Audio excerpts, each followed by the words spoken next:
All right, here we go. Another dog walking crypto talk. I guess that's what we're going to call this from now on. So one of my buddies the other day, he was asking me, he was like, hey, so what happens if the halving doesn't work? I'm like, what do you mean if the halving doesn't work?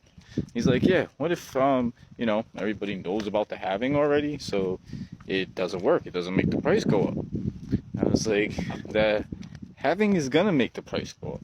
It has nothing to do whether people know about it or not. And he just wasn't getting it. So if you're one of these people, pay attention. So what the halving does is it literally cuts the income of the Bitcoin miners.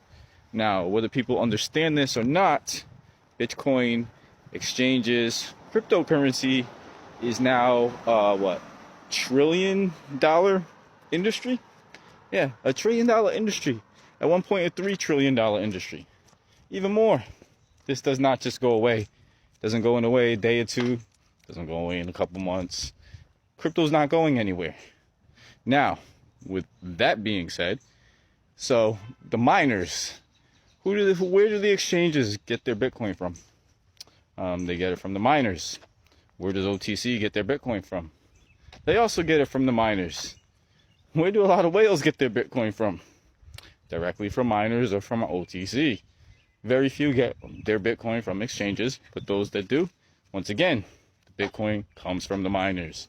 So how the halving works is, like I said, the miners' income gets cut literally in half. So they start holding their Bitcoin. They decide they're not selling it at these prices anymore. They decide they're not going to start selling it until it's profitable again.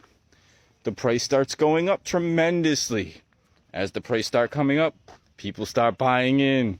As people start buying in, the people that said, I'm never buying Bitcoin again, start buying in. And then the people that say, I would never buy Bitcoin in my life, start buying in. And then everybody sells their shit. So that's how the halving works, guys. The halving is controlled by the miners. The miners kind of control the price of Bitcoin at the beginning anyway, once it gets to a certain point. You know, there's only so much Bitcoin that can go around. Take it for what it's worth. But that's how the halving works.